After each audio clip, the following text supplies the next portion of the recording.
Last week I brought out a video showcasing one of the better ways to use Ultimate Blair to take down the Ice Maiden, and while it was a solid build and it did get the job done, I've recently changed a few things around to be able to push through the top 3 on the leaderboard, and I wanted to get that info out there so others can do the same. So in today's video we'll be taking a look at my updated Heat Ball Special Ultimate Blair. We'll cover all things Arche tuning, mutant cell wise, reactors, gear, playstyle, everything else that you may possibly need to know. This video is also being sponsored by me. To celebrate the 5k sub mark and 1 million view milestones, I'm currently hosting 2 competitions over in my Discord that are completely free to enter.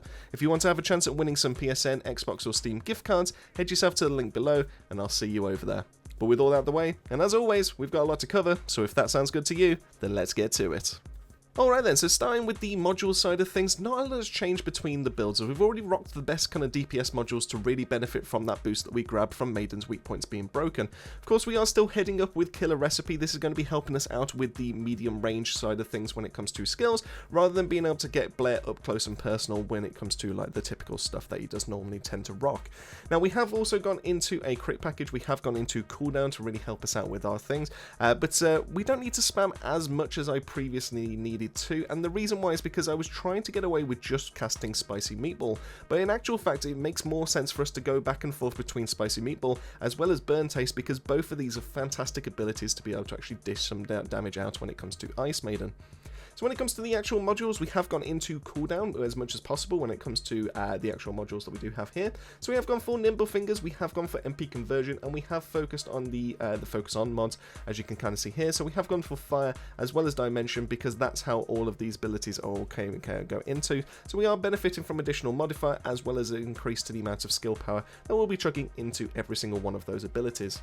Now we also go for the crit package, but once again we still don't need skill insight to be able to benefit from here, because we can reach the critical hit cap by going into just the 3 here. So that's going to be emergency measures, front lines, and skill concentration. So that also increases the amount of damage that we'll be dealing, but we're also going to grab the rest of the cap that we need from the Arche tuning side of things. So if you need to be able to have like a quick recap as the mass that's behind it, I'm going to put that up on the screen right now here for you now, and then you can see as to how we don't actually need to be able to go into skill insight.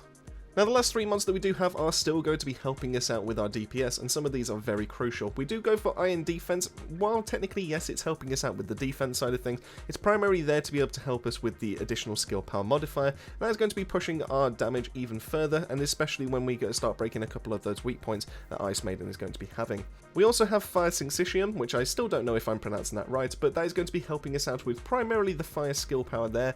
Once again, if you do have another catalyst, I haven't touched to be able to level up Ultimate Blair since the last video, but if you do, you absolutely can get away with slotting another one here, and that will allow you to be able to go for even more module space, so that you can then grab the last of the additional skill power to kind of like pretty much finish this build. So you will see higher damage numbers if you do manage to go that route, but to be fair, so I've just kind of like left it as that. And then the last one is going to be Hyper Focus, and you do want to be able to maintain the buff on this, where you land a firearm critical hit, and that is going to grant us Arche Focus, primarily massively increasing our skill critical hit damage by 46%, and because this is additive, this is going to be going against the base of what Ultimate Blair already has, and that means it's then going to be affected by all these additional multipliers that we do have going into the rest of the build. To give you an idea as to what happens if you manage to proc the Arche Focus compared to that of the firearm focus, I believe roughly off the top of my head, and of course this is going to be weak point dependent, you will see anywhere between 20 to 21 mil, maybe even 22 mil a tick when it comes to your Burn Taste, as compared to when you have the firearm focus and you've not managed to maintain that buff going on. It drops down to around about 15 mil. So it is a huge DPS kind of increase just by maintaining being able to go onto that Arche Focus, and it is absolutely worth being able to activate your abilities once again if you are in the middle of them, just to be able to actually re-trigger the Hyper Focus, so that you are maintaining the max amount of DPS that you can chuck out. Now when it comes to the reactor side of things, I did mention in the previous video about how I thought critical hit damage as well as Colossus attack is going to be best in slot, and unfortunately I didn't have one at the time. Well, now that I've managed to get one to drop and I've maxed this out, I can fairly confidently tell you that this is best in slot. We do not need the additional skill cooldown to be able to roll onto our reactor like we have done in the past, and we don't need critical hit rate because we can pick that up from our Arche tuning, so therefore we don't need any of those additional stats. So skill critical hit damage and additional skill attack when attacking attacking Colossus is best in slot and is going to be massively increased when we talk about the Arche tuning side of things. You do want this on a burning phase reactor because every single one of your damaging abilities is going to be of fire and dimension.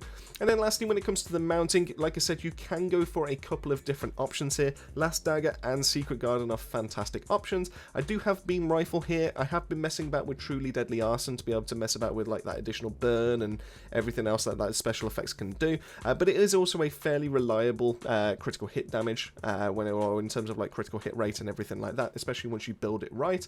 So you can get away with something like that. It doesn't need to be something that's like 50, 60, 70, 80% like reliable or anything like that. Of course, that is going to be better in terms of like the amount of downtime that you will potentially have.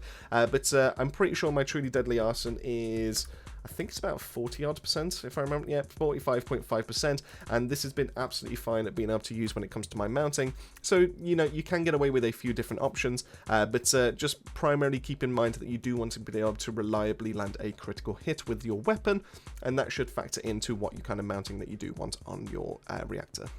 Now, swapping over to the components, once again, we haven't changed this because of Ice Maiden like really benefiting from being able to like strip away the fire resistance so you do even more damage. We have gone for a 4-piece into Firebrand. In terms of the sub-rolls and in terms of the stats on it and everything like that, not a lot's really changed. We still want to go into HP, we still want to go into survivability, we still want to go into MP rolls. The only one that I don't have that's a best in slot is going to be the sensor, because I want to be able to get a max MP and MP recovery inside of combat. But essentially you do want to go for max HP, MP recovery, max MP, MP recovery. MP recovery and defense is still pretty solid here. And then we also have, when it comes to your processor, it doesn't really matter too much. You can get away with pretty much anything, but if you can get a shield roll on there to be able to help you out with survivability, then all the more power to you. Now, swapping things over to the weaponry side of things, we have actually made a couple of changes here, especially for some of the better, and to be able to speed up some of your runs, especially once you get the run down. It is so much better. It's fantastic in terms of like the clear speeds when it comes to it. Now, when it comes to kickstarting that fight, you are going to still want your Restored Relic. Restored Relic is fantastic at being able to break off those early game weak points and to be able to get that skill power boost, so then you can then start spamming away all of your abilities.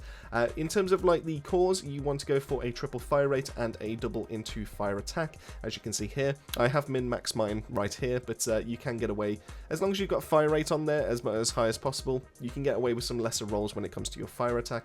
When it comes to the substats underneath that though, this has changed slightly, and the reason why is because we essentially want to speed up the weapon swap from after we've managed to break some of those weak points. We want to benefit from that modifier, that multiplier, as fast as possible, especially since we've now triggered our the hyper focus mod as well, so we don't really want as much downtime. So if we can speed up that weapon change speed to be able to go into our mounted weapon, this will then give us a bigger window of being able to get the most DPS out there, and that is how I was able to get some of these faster kills. So when it comes to the substats, you still want to go for your fire attack, you still want to go for your explosive attack, you still want to go for multi-hit damage. So then I would swap out your multi-hit chance to be able to go into weapon change speed.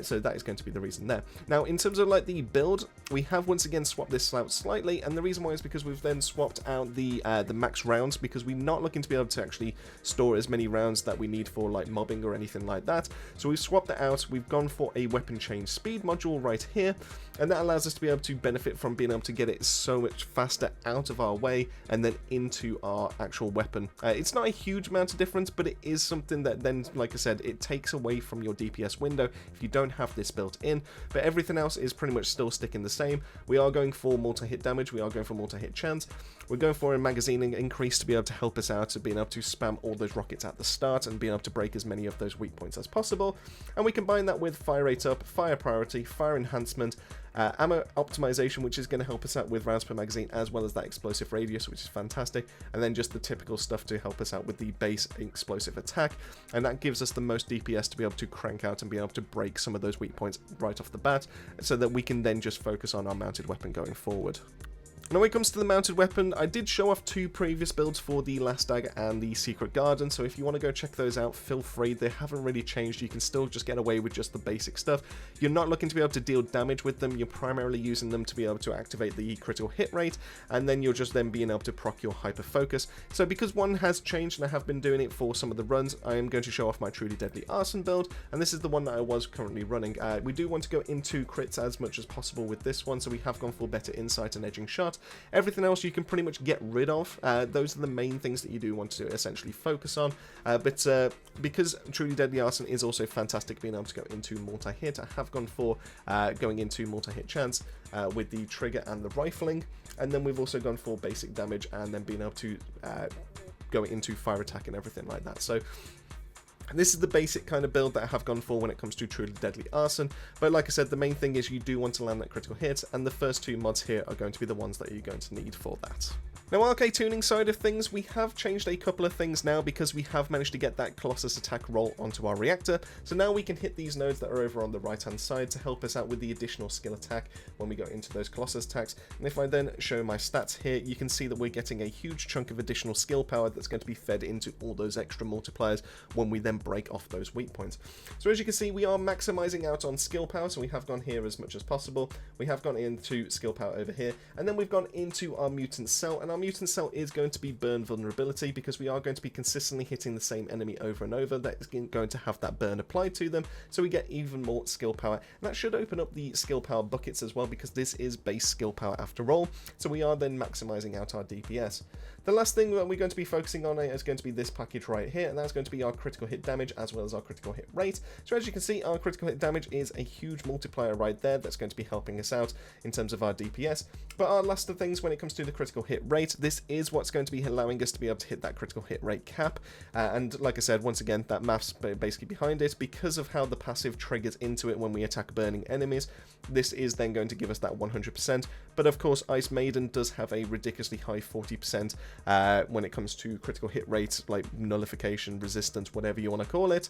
And that essentially makes it so it's a little less reliable at being able to crank out all those extra critical hits. Lastly, just to quickly show off the Inversion Reinforcement side of things, nothing has changed here. We are going to go for Arche Circulation, which is going to help us out with our cooldowns right at the very start when it comes to kickstarting the fight off and being able to get a really nice DPS phase going. We are going for Fire Focus rounds. This is going to be helping with the Restored Relic in terms of doing the most amount of damage. It helps with all of our weapons, but primarily we are using it to be able to strip off all attribute resistance right here from our Enhanced Focus rounds. And then lastly, we are going for Selective Neurostimulation, which should only proc the once while you're inside the fight if you're lucky, but essentially this will give you a little bit of a bump in terms of your MP, and that will allow you to be able to stay in the fight so you don't have to worry about casting your skill 2 as often. And with all that out of the way, that wraps it up for my updated Ultimate Blair build for tackling the Ice Maiden. Pushing top 3 with this build was a lot of fun, but remember, runs will be RNG dependent, as due to that 40% crit resistance, you're only slightly more likely to crit than not, and non-crits will then cut your DPS. I do tend to average out around about a 35 to 40 second kill with this build, so it will be one of the fastest ways to clear, regardless as Blair. So this is a section I want to hear from you. What are your thoughts on mutant cells? Are you looking forward to Ultimate Luna to drop? And lastly, which descendant do you want to see me update build-wise next? Let me know all that and more down below. Massive thank you for making your way to the end of the video. As I always say, keep yourself safe, keep yourselves well. I'll see you all on the next video.